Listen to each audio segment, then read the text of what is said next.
Now, let us consider the business combination. So business combination is governed under Hong Kong Financial Reporting Number 3.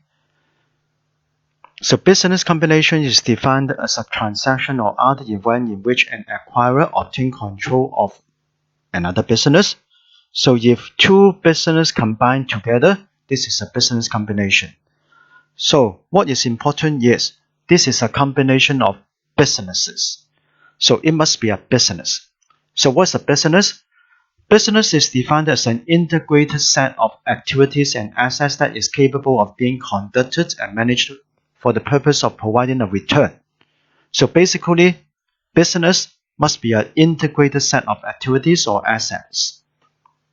So, in essence, business consists of some input process so that it has got the ability to create output.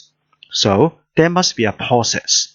So it is not only a single asset, it must be a business. So if you have got a property, plant and equipment, this property, plant and equipment itself is an asset. But many property, plant and equipment group together and they have got a process, they have got an input, and they can create some output, then this is a business. We must separate business from asset. If you purchase an asset, this is just a purchase of asset. If you purchase a property, plant and equipment, Hong Kong Accounting Standard Number 16 apply. If you purchase an apartment, it can be a property, plant and equipment. If you have got this apartment as an investment property, then Hong Kong AS 40 applies, investment property, because you may have this property for renting purpose. So this is an investment property. But some companies, they have got many property, then this can be a business, right? Because there is a process. They have to manage many apartments and they rent it out, right? This is a rental business. So rental business is a business. So it depends on whether you are purchasing a business or purchasing an apartment or purchase it only as a investment property, then different accounting standard apply. Take an example. We know that we have got Hotel Icon. So Hotel Icon. If you purchase Hotel Icon and then you stay there, this is just a purchase of property, plant and equipment because this is my residence. If you purchase Hotel Icon as a hotel, this can be a hotel business and therefore this can be a purchase of business. So if I combine my business with this business, this is a business combination and Hong Kong Financial Reporting Number 3 will apply. So if business combinations, Hong Kong Financial Reporting Number 3 applies, then always we assume that there's an acquirer. If this is an acquirer, and therefore we call it acquisition method. So if you simply purchase net asset, then this is still a business combination. However, there may not be a parent-subsidiary relationship because you may acquire a business and then you dissolve that company and you combine all the business with your own business. This is a business combination. Financial Reporting Number 3 applies, but there's no entity, there's no parent-subsidiary, and therefore no need to prepare consolidation. So whenever there's a parent-subsidiary, we need to prepare consolidation, but not all business combination results in parent-subsidiary relationship, and therefore not all business combination will require consolidation. So business combination is a more general term. So this Financial Reporting Number 3 applies to all business combination except for acquisition of asset. As we have said before, if you acquire just an asset, this can be a purchase of property, plant and equipment. It can be a purchase of investment property, or if this is a property trading company, right? Purchase of property can be a purchase of inventory. If this is a purchase of inventory, Hong Kong AS Number 2 applies. Anyway, if this is a purchase of inventory, if this is a purchase of property, plant and equipment, if this is a purchase of investment property, this is not a purchase of business. Also, financial reporting number 3 will not apply if this is a combination of entities under common control. So for combination of entities under common control, AG5 merger accounting will apply. And also, financial reporting number 3 will not apply if this is a formation of joint venture.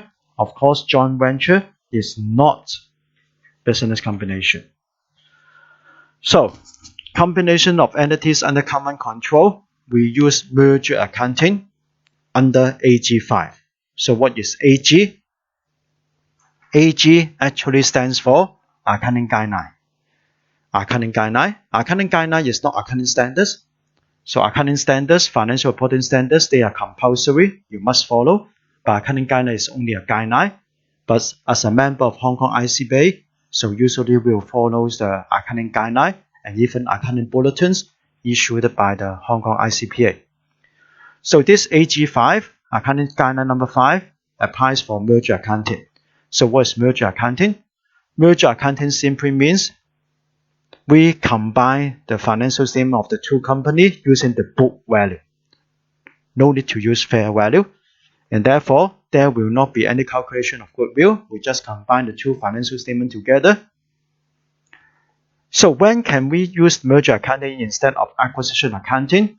Only under one situation, which is combination of entities under common control. An example of combination of entities under common control. Say for example, in this case, entity P have called entity C, entity A, entity S, and entity Y like this. So for some reason, say for example, they may want to prepare entity A for IPO. In order to sell entity A at a good price, they may inject some business, some assets under entity A, and therefore they arrange entity A to buy everything of entity S and entity Y. So this is what happened after the business combination. Certainly this is a business combination because we combine the business of entity A, entity S, and entity Y together.